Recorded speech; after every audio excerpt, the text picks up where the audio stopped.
Il est gentil, loyal, doux, bref, c'est un véritable Golden Retriever.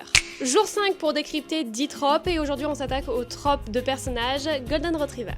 Ce trope, il s'applique en général à un personnage masculin qui va être considéré comme solaire, gentil, affectueux, bref, un vrai nounours. Parfois il peut être maladroit, mais il n'en reste pas moins très attachant. Souvent, le trope est associé avec une héroïne qui est plutôt cynique, morose, bref, un Black Cat. C'est de là que vient le trope Golden Retriever X Black Cat.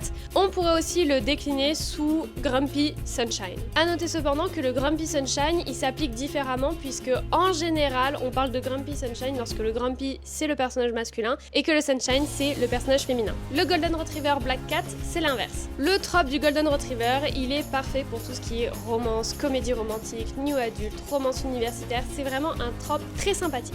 On le voit un peu moins en fantasy et pourtant quand il est là, en général, il est plutôt très apprécié. Parmi la foule de personnages un petit peu moralement gris qu'on peut trouver, un petit Golden Retriever, ça fait toujours plaisir. Même si c'est pas le protagoniste et même s'il meurt à la fin. Ceux qui savent de quel personnage je parle, on se sait. C'est un trope qui va explorer un équilibre dans la relation avec un personnage plutôt extraverti et un autre plutôt introverti. Typiquement, quand on associe un Golden Retriever à un Black Cat, on a vraiment le dicton qui revient de les opposés s'attirent. Il y a quand même 2 points auxquels il faut prêter attention lorsqu'on écrit un personnage Golden Retriever.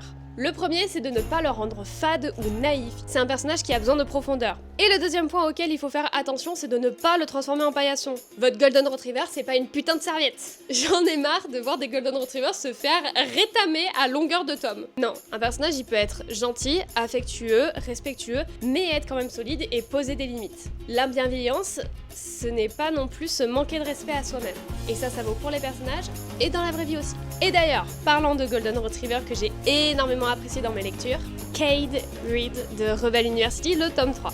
Pour moi, c'est un personnage Golden Retriever dans le sens où il est solide, il est là, il est attentif et il fait tout pour séduire la belle Winnie. Et toi, est-ce qu'il y a des personnages Golden Retriever qui t'ont marqué? Si oui, dis-moi lesquels. Perso, j'adore ce genre de personnage, donc donne-moi les titres en commentaire que j'aille remplir ma palle. On se retrouve demain pour un nouveau trope et d'ici là, abonne-toi!